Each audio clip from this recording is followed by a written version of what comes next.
Barbados thread snake. ఇది ప్రపంచంలోని అతి చిన్న పాముల జాతిగా గుర్తింపు పొందింది. ఇది ఫోసెరియల్ జీవి, అంటే నేల కింద తవ్వుకుని జీవిస్తుంది. ఈ పాము ఎక్కువగా రాత్రి వేళల్లో చాలా చురుగ్గా ఉంటుంది.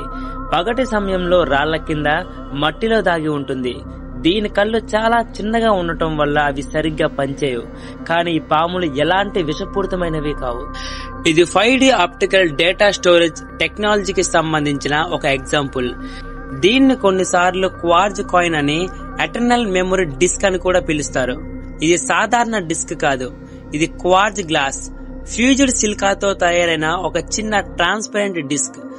దీని లోపల లేజర్ సహాయంతో 5D అంటే 5 డైమెన్షనల్ విధానంలో డేటా స్టోర్ చేయబడుతుంది. ఈ ఒక్క డిస్క్ అనేది 360 టెరాబైట్స్ వరకు డేటాను స్టోర్ చేయగలదు. సుమారు 14 బిలియన్ సంవత్సరాల వరకు ఆ స్టోర్ అయిన డేటాని కాపాడగలదు. అంతేకాకుండా 1000 సెల్సియస్ ఉష్ణోగ్రతల్లో కూడా ఈ డిస్క్ తట్టుకోగలదు. ఈ టెక్నాలజీని మొట్టమొదటిసారిగా యూనివర్సిటీ ఆఫ్ సౌతాంప్టన్ లోని రీసెర్చర్స్ డెవలప్మెంట్ చేశారు. భవిష్యత్ తరాలకు మానవ జాతి చరిత్ర, శాస్త్ర, సాంస్కృతిక సమాచారాన్ని శాశ్వతంగా నిల్వ చేయడమే దీని వెనుక ఉన్న ఉద్దేశం. ముబారక్ అహ్మద్ ఖాన్ అనే ఒక బంగ్లాదేశ్ కి సంబంధించిన శాస్త్రవేత్త సోనాలి బ్యాగ్ అనే దాన్ని కనిపెట్టాడు. సోనాలి బ్యాగ్ అనేది జనపనార అంటే జ్యూట్ నుంచి సేకరించిన సెల్యులోజ్ తో తయారు చేసిన బయోడిగ్రేడబుల్ ప్లాస్టిక్ బ్యాగ్. ఇది సాధారణ ప్లాస్టిక్ బ్యాగ్ లా కనిపిస్తుంది, అలాగే ప్రవర్తిస్తుంది కూడా. దీన్ని వాడిన తర్వాత దీన్ని మట్టిలో వేసినప్పుడు ఇది పూర్తిగా మట్టిలో కరిగిపోయి మట్టిలో ఒక ఎరువుగా మారుతుంది. ఇది ప్లాస్టిక్ వాడకాన్ని తగ్గించడంలో ఒక గొప్ప సొల్యూషన్.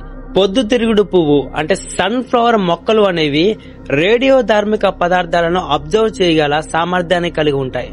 వాటి వేర్ల ద్వారా నేలలో ఉన్న రేడియో యాక్టివ్ లోహాలను, విషాలను తీసుకుని వాటి కాండం, ఆకుల్లో స్టోర్ చేస్తాయి. ఈ ప్రాసెస్ ని పైటో రిమిడియేషన్ అని అంటారు. వీటి సరౌండింగ్స్ లో ఉన్న రేడియో యాక్టివ్ పొల్యూషన్ ని రెడ్యూస్ చేయడంలో సహాయపడతాయి. సన్ఫ్లవర్ అనేది అణ్వాయుధాలు లేని శాంతిభరితమైన ప్రపంచానికి సంకేతంగా గుర్తించబడింది. దీనిపై మోడర్న్ రీసెర్చ్ ఇంకా కొనసాగుతుంది.